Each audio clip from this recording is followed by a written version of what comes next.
Winger is better than Slayer. That's I don't need,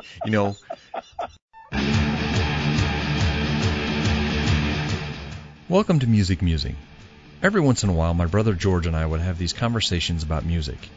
Music is our passion, and it's a huge part of our lives, and we decided to share those conversations with you. So if you love music, sit back and enjoy this podcast.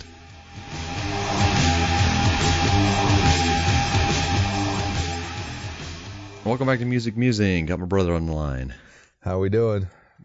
Fantastic. This is probably one of my favorite series we've done.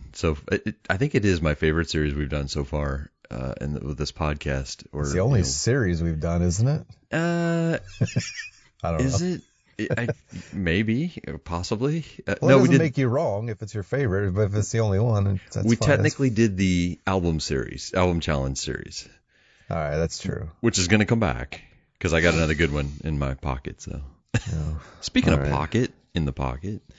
So today we're doing the position series, and I kind of want to preface it by saying that we focus mainly on rock music because that's kind of what our genre of choice is. Right. We do branch out to other music when we're listening personally, but most of the podcast is kind of geared towards that.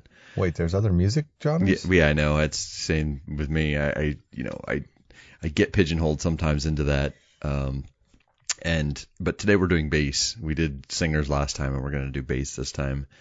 We're still going to do, I think, rhythm and lead guitar. We might even do that as as one podcast and split it or something, and drums and possibly keyboard, depending on how we feel towards the end of it. Right.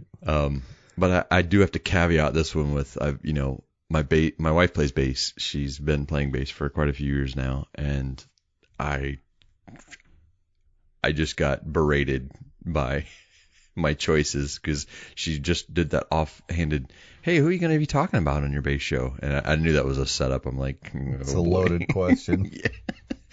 So, and she's like, "Are you going to talk about Jaco Pastorius and Victor Wooten?" And I'm like, what are those people? I don't understand that. So, see, I always went by the old adage that the difference between a large pizza and a bass player was a large pizza could feed a family of four. And I know. There's infinite jokes, but I actually love the position and the instrument itself. And yeah, I do too. And there are some people that are really good at it. Yeah, and I mean that's what we're going to talk about. But I just wanted to preface it by saying that I've already kind of been schooled in what is out there as far as bass players, and I think that's one of the things that when I think of the bass position, I know there's a lot of solo and session musician bassists that are out there that definitely will deserve credit that we probably won't touch on. And it's not because we don't think they're good bass players. It's just because we try and keep this in the genre that we're familiar with and we grew up with. Right. Go ahead. And logistically, I can't speak for you. I didn't really do a ton of research. And no, I didn't. And we got into it in the singers deal. I mean, not knowing some of the names even, the band and let's be honest, I mean, whether you know the bass player's name or, to me, sometimes that gets lost in the performance. So I apologize because I'm not even sorry. I did no research. I know what bands I like. I know what bass sound I like, and I know what, some of those, some of our conversations are loaded with research and data and whatever. And some of them a lot of them we started out, by feel. So yeah, this is kind of, that's where we started. Our roots, so to speak. Yeah, exactly. That's where we started with our conversations when we were having these conversations initially. A lot of it was on my travels when I was commuting, and that's where we started. We just would, I go back to that one that kind of tipped this off, which was, is Boston the best band ever, and you don't no need to answer because I know your answer. But that's what started this whole thing. Is I would just throw things out there, or I would hear something on the radio and I'd call and we'd talk about it and stuff. So Right. I will say that the only one I did look up is related to what you said about. I know this band. I know what sounds really good, and the bass stands out for me. And the only one I did look up, and I'll admit to it, was the Violent Femmes bass player. Oh, cool. Right, is Brian Ritchie, which I don't know if you've listened to any of their stuff. But Yeah. Misty's a big fan. My wife's a big fan of them, and she uses one of their lines to kind of warm up. One of their lines from one of their songs to warm up. It's Blister in the Sun. It's Oh. please don't, please, I can't think of the song. Maybe it's just please, please, please. Anyways, but there's a bass line in the middle of it that's kind of a solo that she uses to kind of warm up, and I love it. And the song doesn't get played on the radio very much, obviously, because Blister in the Sun gets played most. But Right. when that song comes on, I really do enjoy the tone of the bass and the little line that they play in the middle. Again, it's kind of a solo, but if you get a chance, I'll throw it on the Spotify list when we get it up. But And they border more pop than rock. I would argue to some extent. And you know what? I'm just going to springboard right off into that since you said it. So she also brought this up, and I hadn't really thought about it. But when you talk about bass players, I think about a bass player standing in front of the crowd with a band, guitar, singer, drums, rock, playing a band. Right. But do bands like, and I'm going to tongue in cheek the first one, but bands like Vanilla Ice and Beastie Boys who use quote unquote bass, techno bass or Right. keyboards with bass, is that a bass player to you? Are they playing bass at that point?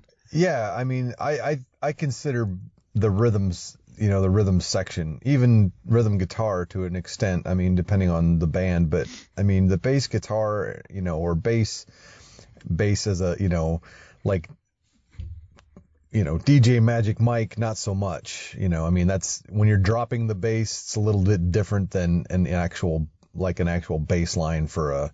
Okay. When the kids roll up and your mirror's vibrating, that type of bass, no, not so much. I don't consider that. But if it's played melodically on like synth or keyboards, is that, Yeah, it has to be. I mean, you can't not acknowledge the rhythm section. I mean, that's what the bass guitar basically is the rhythm section of the band.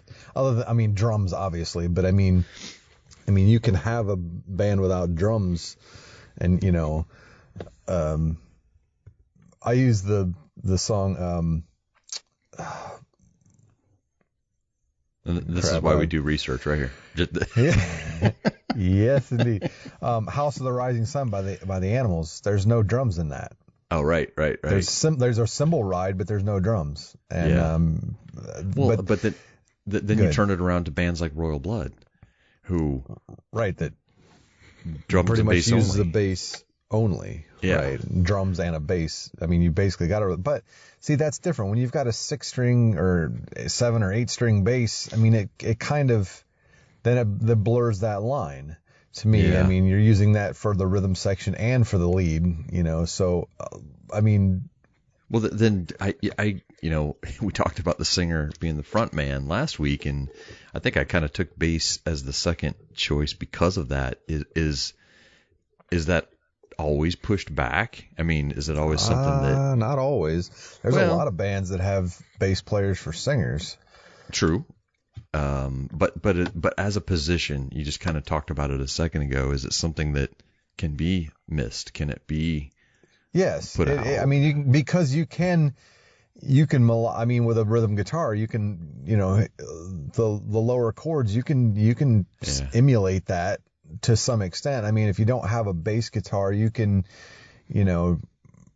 drop chords or whatever and make the rhythm guitar, but you still have to have some sort of rhythm. I mean, if you don't have drums or if you're not using the drums, there's some there has to be some level of bass to hold a song together. And for me, it's always been, Same here. And some people make it stand out. Some bands, use that to their advantage, and some just, it blends in where you don't even notice it. And if maybe it's not even there, maybe it is the rhythm guitarist, so. Well, I think, we talk about that, and I tongue in cheek say it, as not to use the phrase too many times, but that it's not needed in a band, and all the jokes come out, all the, like you said, the, pizza and right, making money. But I'm the same way you are. I think if I hear a band that doesn't have bass, it stands out for me. Absolutely. And I'm not that attached to it. I think I'm quite akin to a rock band having all the major parts: guitar player, singer, drummer, bass, keyboards. Right. Again, it's kind of, it's hit or miss with me, depends on how it's done. But I think that bands that don't have bass kind of, I don't know, it's not that I steer away from it, but I just don't appreciate it as much. And right, we've had that discussion about one of our favorite albums being Injustice for All, and Okay, I wasn't gonna do that, but no, you can. Go ahead, please. I wasn't gonna disrespect Jason Newsted. Yeah, there's been this whole controversy since inception that that was the first album after Cliff Burton died. Obviously,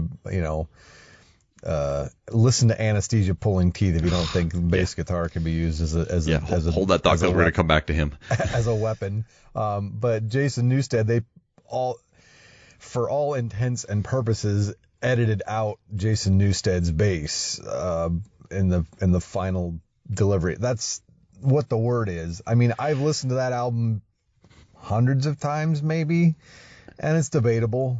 But they have two guitar players, so you can filter some of that out. Yeah, but I think that when you look at an album like that, and then where he went with them after that, man, I'm still not a fan of the Black Album, but big difference in sound. Yeah, no, absolutely. It's hard to deny. I mean, if you really listen, you can't make out much of a bass line. It's Hetfield's low rhythm guitar more than anything for a bass line, for lack of a better pun.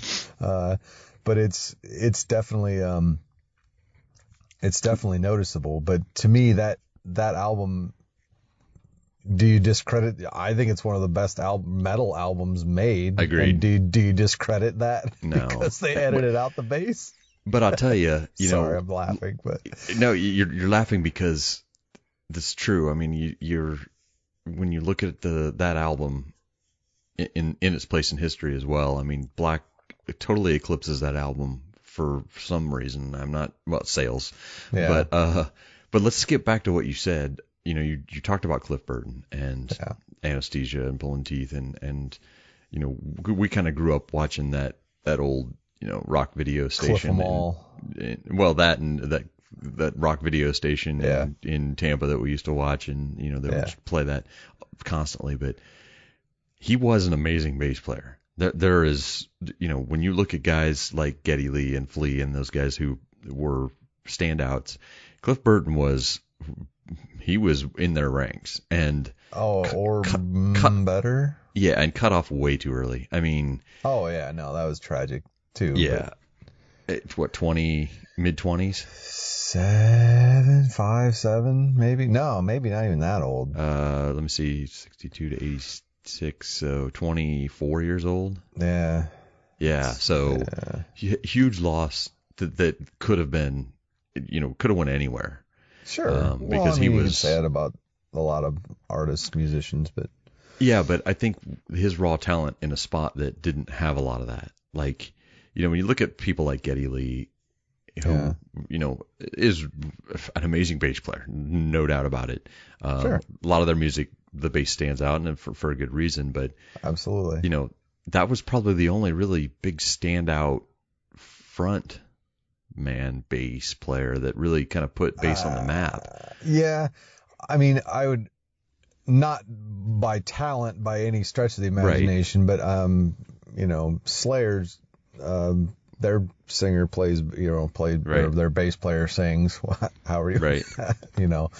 But by no means, that's not even an equivalency. That's not even a comparison, really. I mean, as far as the metal genre goes, Cliff Burton stood head and shoulders torso above anything else in the metal genre, especially in the early 80s. And that's where I think I was going with it, is I think he stood out in a time that didn't stand out. Yeah. Oh, absolutely.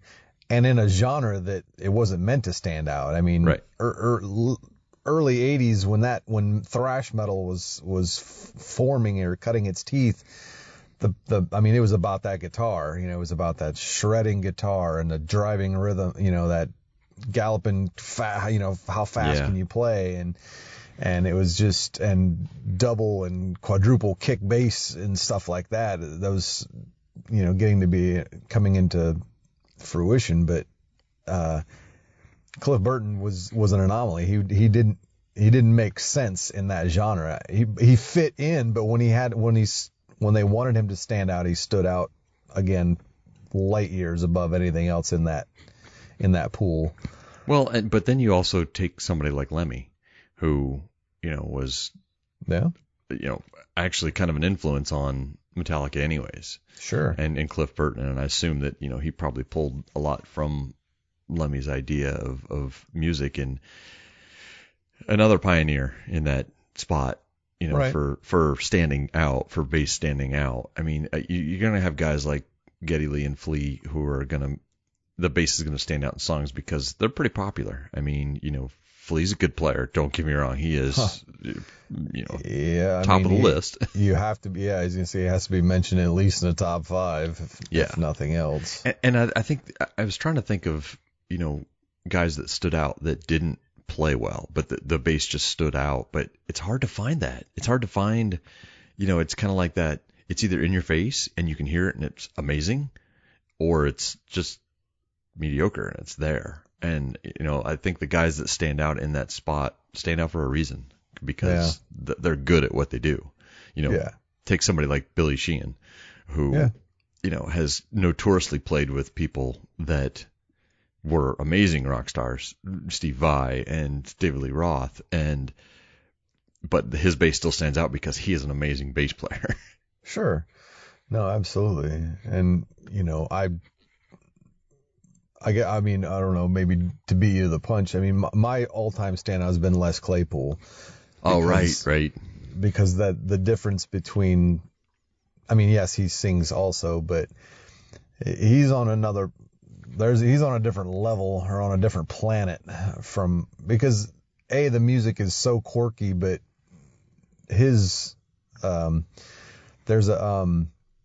song American Life off Sailing the Seas of Cheese, right, is the bass line that goes through that song is, it'll give you if you actually listen to it, it'll give you goosebumps, because it's so strange, but it's not looped. It's not,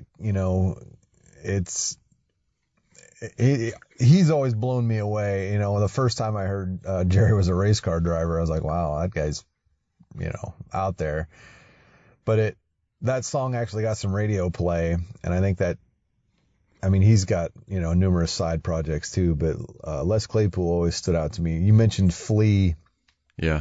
As those are the, in our world, I hate, for lack of a better term, in the rock genre, there's a handful, there's more than a handful. There's a lot of great bass players. If you make it to where you're selling albums, if you're a popular musician, or a popular band, I should say, you almost have to have a bass player. It's well. So before you get too far off of Les Claypool, I kind of feel about Les Claypool the same way I feel about Tom Morello from Rage Against the Machine. Yeah. I think they take that instrument and transform it. Yeah, they don't do the typical.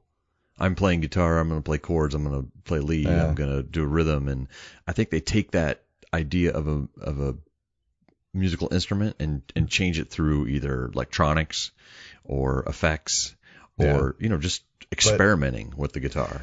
Yeah, but his is, I would argue that if you're comparing him to Morello, I think it's more, Les Claypool is more of a, there's not as much effect on his guitar as there is him, what he's doing with it. The slapping and the tapping and his is 6 or 7 or 8 string bass. He uses some crazy bass guitars. Morello, will pull the power chord out and tap on the strings with it, and all while using 3 pedals with both feet.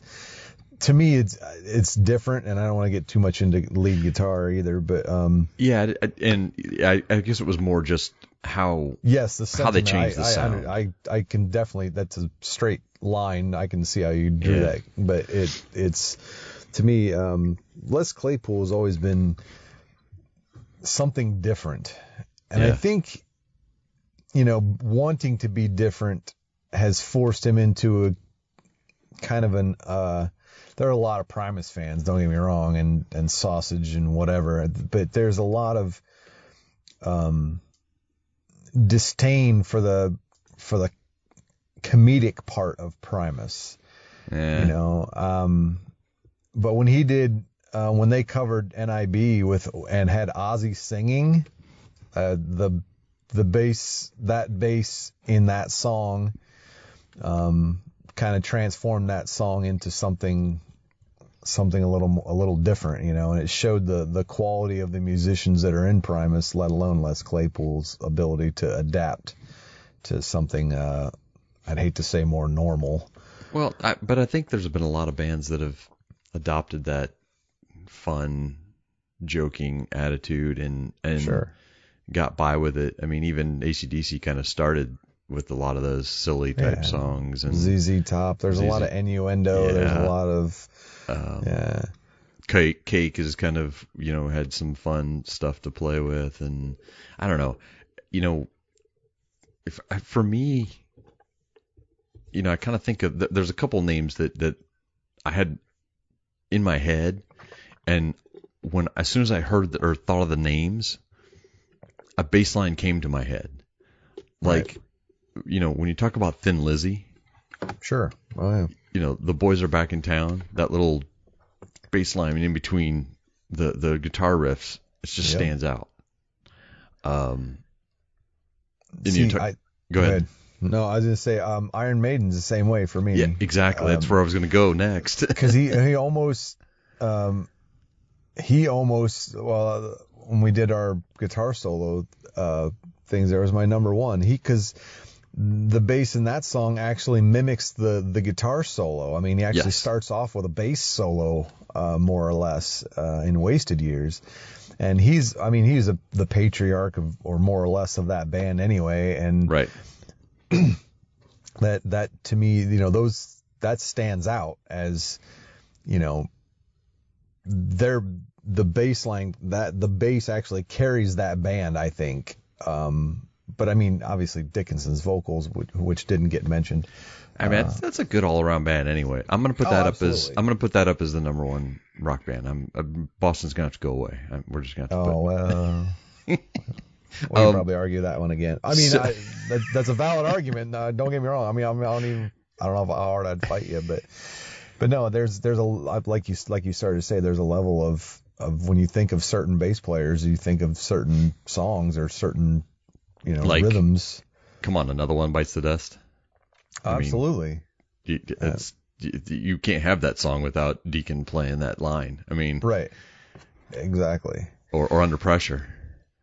Vanilla Ice wouldn't have a song. Yeah, Vanilla Ice wouldn't have a song. Robbie Van Winkle wouldn't have a career. He wouldn't be rebuilding houses now on TV. His heavy metal stuff, the later stuff, was not too bad, actually. The metal version of Ice Ice Baby is something to behold. I'll just leave it at that. It's palatable. It's certainly. It's one thing that Yeah. I think It's better than the country version of the Four Horsemen that was recently released by Metallica. Let's please not go there. Oh my gosh. No, I'm not. No. So the two other things I want to talk about. One, people that played bass that it didn't feel like they were playing bass, and I'll throw one out to kind of give an idea of what I'm talking about. John Paul Jones of Led Zeppelin. Yeah. When I hear him, if you pull up any Led Zeppelin song and just kind of listen for the bass line, put your headphones on where you can hear it and listen for the bass line. Yeah. I honestly, and I'm not disrespecting him, I think he was a guitar player that played bass, because there's some lines in some of the songs that he plays that are like, what is he doing? He's everywhere, but it sounds amazing. Oh yeah, there's no doubt. See, I always argued, like Sting. I mean, the Police have always been I've always enjoyed their music. For the extremely, I mean, Sting has been around a long time. The Police were very short-lived. 3 albums, 4 albums? Yeah, 3, I think. And, but his bass guitar work has blended in. I equate him, and by no means am I drawing a line between the bands, but to a Paul McCartney. Right. So you're totally segueing to my next point. So we'll just do that. You've named 2 people now on my list that I forget are bass players. Yeah, right. Because they sing too, and you know. Well, Lemmy did though. Right. Nobody forgets Lemmy's. I mean, that big Rickenbacker bass in frame. It's hard to, Right. Right. But I mean, to me, I think of those guys as, when I think of bass guitar, I do. I think Flea, I think Les Claypool, I think Sting, I think Paul McCartney. I think of Lemmy, and I think of like Rex Brown and Pantera, which to put him up against Daryl Abbott was. You have to be really good or disappear, and I mean he carried a lot of those songs while Dimebag was shredding on most of Pantera's songs. So there's a level. I think of those. I think of Iron Maiden. I think of is it Steve Marshall? I'm drawing a blank for Iron Maiden. Steve Harris. Harris. There you go. Yep. Marshall's the other guitar player. But to me, it's there's a level of I enjoy the instrument. I think it's necessary, and as many jokes as get made, and sometimes it falls into the background. I think it's a necessary. I'm not going to say a necessary evil. I think it's a necessary part of the process. I agree, and when you get guys like John Paul Jones that make it, I mean that band's kind of, I think in any other band he might have been, Sting or Billy Sheehan or Lemmy, but you're talking about a band where the level of musicianship in all the positions was really high. But man, he's just insanely good. And I'm going to step back real quick. Police actually had 5 albums. Really? And oddly enough, Synchronicity is actually the last of the 5.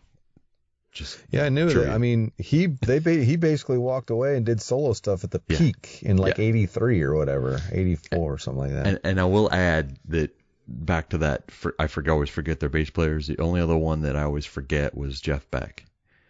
Oh yeah. Yeah, it's one of those ones that I'm like, Jeff Beck, yeah. Oh wait a minute, he does play bass too. Yeah, okay, so. Yeah. So out of our genre, is there anything that stands out for you? Out of our normal rock, somewhat early disco stuff that we listened to, that our parents listened to, anything stand out to you? You mean like a song or like a player? Players, or any ones that you've heard of, you recognize they're out there, you appreciate them, but you're laughing. Does that sound like you do know one, or? Yeah, that you might. Gene Simmons. Oh God, I always forget he's a bass. Yeah, okay. Let me add that to the list. Hold on, let me type that in. So, but I guess if God of Thunder is kind of bass driven. No, when I think bass player, I immediately think of that battle axe bass. Yeah, I and guess that's a good point. I do. I mean, whether it's the showmanship or whatever, and I mean, he's obviously made a career at playing bass. Well, It's hard to.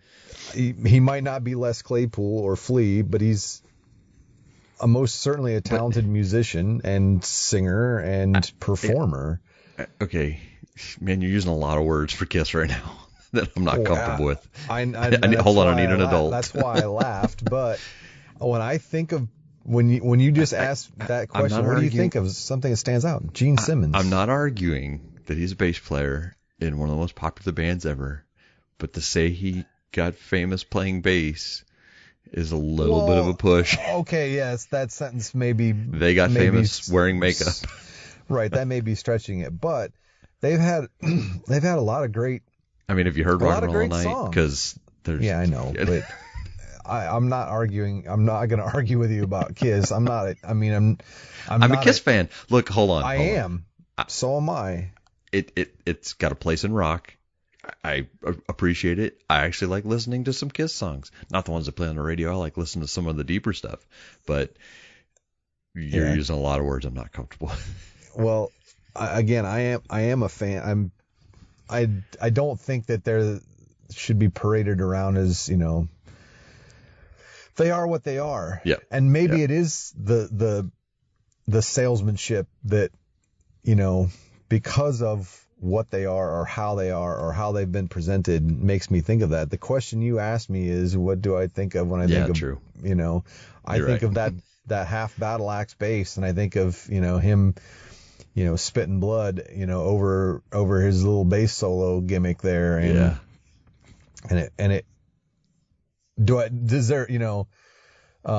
the song Deuce, the bass line in Deuce stands out to me for Kissdom.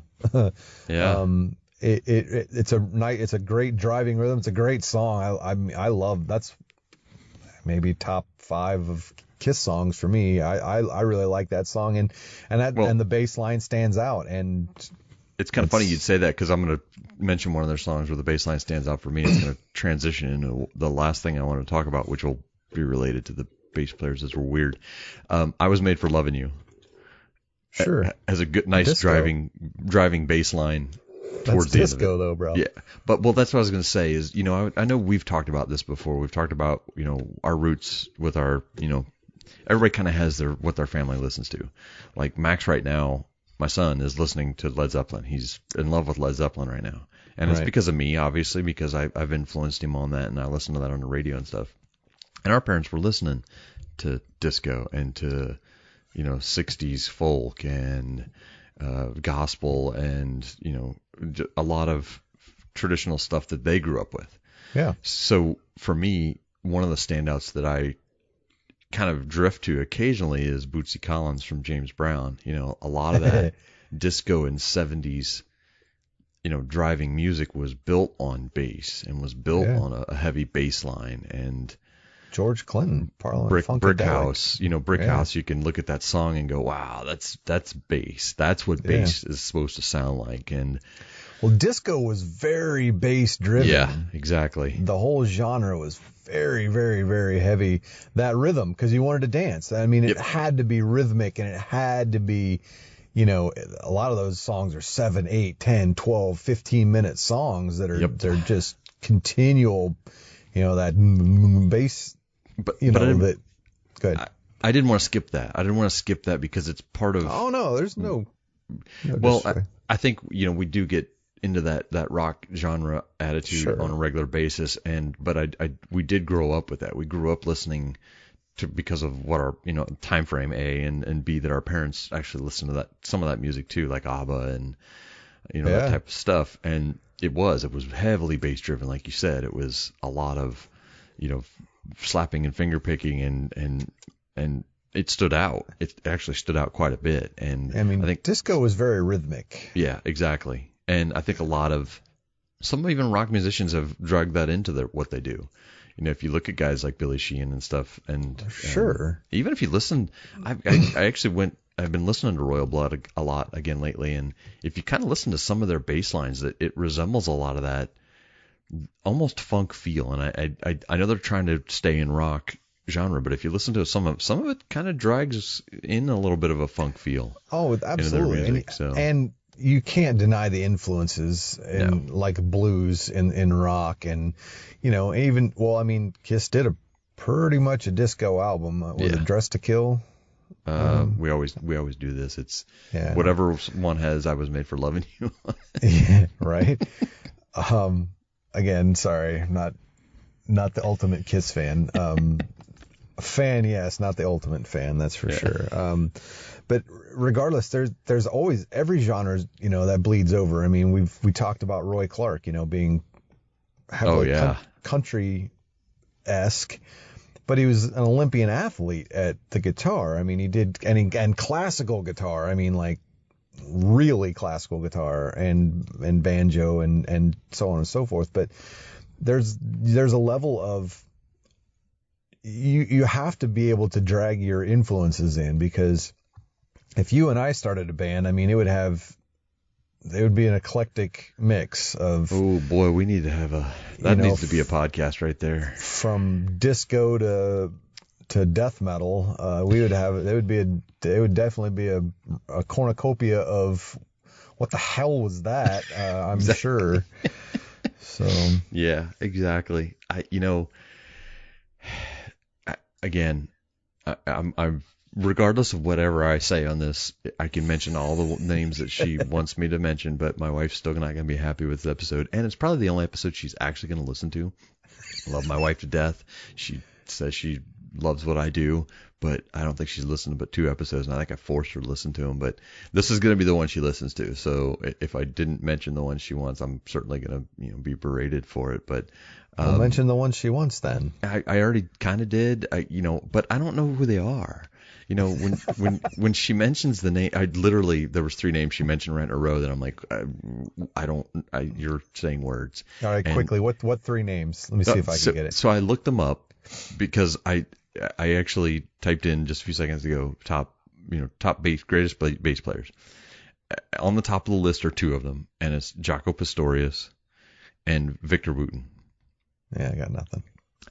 And Marcus Miller was the other one, because the only reason I know his name is because he's actually making basses. He's actually working with a company and getting a bass made. They're actually out now, and they're pretty fantastic. Yeah. And my wife's been looking for new basses, so the name's familiar to me. But those other 2 are like, I don't. So know. what are they from? Session musicians. They're really not. Okay.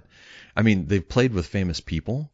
They've played on famous albums with people and bands that are really huge. And I didn't research any of this because we wanted to get back to our roots on this. We wanted to kind of just talk and say how we feel in our wheelhouse. Right. So and you prefaced the session musicians that's most certainly not in our wheelhouse. Yeah. So, I mean, that's fair enough. But again, no disrespect. I mean, I think absolutely not. That those musicians they do that for a reason. And sure. They play with. I'm just actually looking up Victor Wooten, Bella Fleck and the Flecktones. It's funny because they have a band SMV with 2 other bass players. One of them's Marcus Miller, which is kind of funny. Huh. But again, those guys are good at what they do, and they're good at making sounds fit. Sure. With the music they're playing with. Jaco Pastorius, I was going to look him up and see, if he played with anybody that I would know. He's been associated with Joni Mitchell, Herbie Hancock, Wayne Cochran, C.C. Ryder, a lot of Al Di Meola, some big names in there. Sure. But again, it's just not, John Paul Jones does it for me. When I listen to Led Zeppelin's bass lines, that's what I think of when I think of bass, and that's what attracts me to it. So, and there's nothing wrong with that. I mean, I think I mentioned it earlier. My favorite is Les Claypool. I'm amazed. Anytime any song, Primus song comes on, I stop and listen. It's like, man, that guy is crazy, and they just released a new song. I don't know if an album's coming out or not super recently, a few months back, maybe last year. But that's what boggles my mind is when people take an instrument to the next level, especially an instrument that can get lost in the shuffle. I mean, if we're being honest, Yep. like we've already said, the bass can disappear Regularly, if necessary. And when people elevate it, a la Lemmy, Flea, Les Claypool, Gene Simmons, even to throw Kiss fans a bone. There's a level. Geddy Lee, pick one, any ones we've mentioned, and any of the hundreds of thousands of artists that play bass that stand out. I enjoy it. I mean, if you take something that's meant to blend in or disappear and elevate that to, champion status, that's the part I dig about it. I enjoy the rhythm section personally as much as any other spot in the band, but there are some really talented cats out there playing bass. I mean, from pick one. There's even stand-up bass. I mean, if you're doing like Stray Cats type of thing, Yeah. I mean, I enjoy any aspect of that rhythm section. If you elevate it to a different level, I think that's what makes it. That's why we do podcasts that's why we don't. That's why we're having trouble deciding if we're going to do keyboards. Exactly. Kind of the same feeling as well. Like you said, that it's not that I don't think it fits in Rock Band. I think that, and I kind of go, I don't want to say opposite direction because it's not really opposite, but for me, bass is more about rounding out the sound. Right.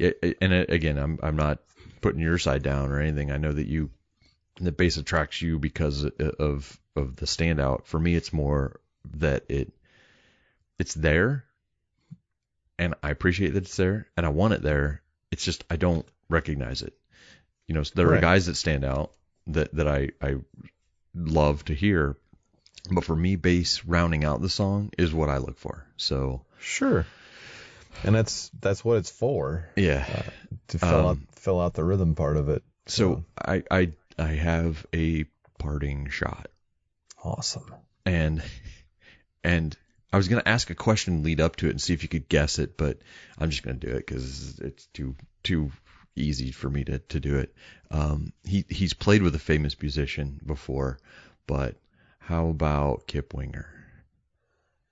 I actually thought about mentioning him when I said singers or bass players that sing. You can't deny he started with Alice Cooper. Just so everyone I know. knows. Yeah. Oh yeah. But you can't deny the ability. Hold on. Dude can play bass and dude sang, and the guy sold lots and lots of albums. You're using words I'm not comfortable with again.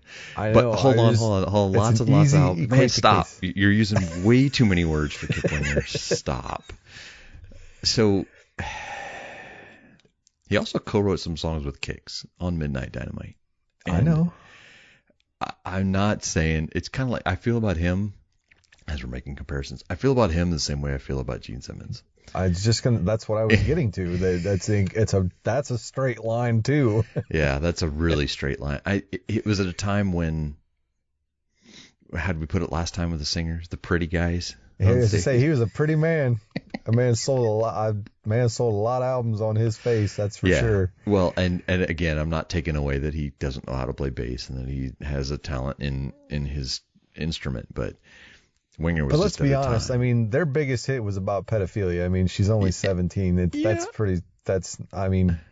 If we're being honest. You went there. I wasn't gonna really go there, but okay. But no, it's right. It's when you look at the time frame that Winger came out, the band Winger. Hard to deny. It sold a lot of albums. You're right. Do It was you huge. have that? Look that up right now. How many albums did as Winger? 3. Yeah. I'm looking at it right now. 3. No, but I mean, how many albums did they sell? I'm sorry. Oh, sell. Yeah. We're talking about the Winger album? Sure. Is that the one that has 17 on it? Probably. Let's see. Oh, yeah. The album cover came up. I'm like, oh, my God. That was in my picks of stuff. Yeah, 17. I bet it's platinum, at least. Let's see. Track listing, production, Billboard. Okay, in 86, it made the Billboard 21st position. It is certified platinum in the United States. Yes. How many times? Once. Well, still, that's a lot of... Yeah, I'm not arguing a little bit. 17 really only made it to Billboard's top 100 to 26. Well, I mean... Headed for a Heartbreak actually made it to 8. Oh, yeah, well, I mean... And I forgot that was a song. Sorry, but... Now, hear me when I say this. A metal band with a bass player for their lead singer, Slayer, doesn't have a platinum album, so there you go. True. So, Winger is better than Slayer. And if you leave that in, if you don't edit that out, I'm never doing another podcast. That's I don't need, I'm going to give a behind the scenes real quick of what we do. We record this. I get a track from my brother and I mix these together. And then I listen to the whole thing front to back and I build a Spotify list off of it. And I try and find that one moment that I can stick at the beginning as a bumper. That should be the best line. That would be the best line you'll ever get. I don't even have to look for it. I just marked it as the minutes, and I can just go back and it takes me it takes me half a day just to listen through and find that spot, and you just gave it to me. You're like, here, I'm gonna cut this up and put this on a platter, and you can have it. Right. But if you're going strictly numbers, I'm gonna stand by my argument. I wouldn't. If somebody were gonna fight me over it, I wouldn't argue that. But and this is our last podcast of Musing ever. Thanks, it's been fun. No, but hey, do the math. How many albums versus how many platinum albums? It has been fun. Thanks for talking about bass players. We'll have to decide where we're coming up next, but we're definitely going to do drums, guitar, or keyboard. Maybe. We'll do it'll be an epilogue. It'll be like a 10-minute for keyboards because I don't know too much about it. Right. We could stick it on the end of this one maybe. Yeah, exactly. Regardless, brother, thanks for the conversation, and we'll catch up to you in a couple weeks. It's always a good time. Yep. Have a good one, man. Yep. See ya.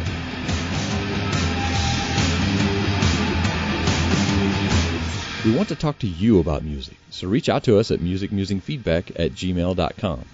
You can also find us on most social media sites by searching Music Musing or George or Craig Seibert, Sybert. And you can also find us on Twitter as musicmusing_ as well. Thank you for listening to this Music Musing podcast.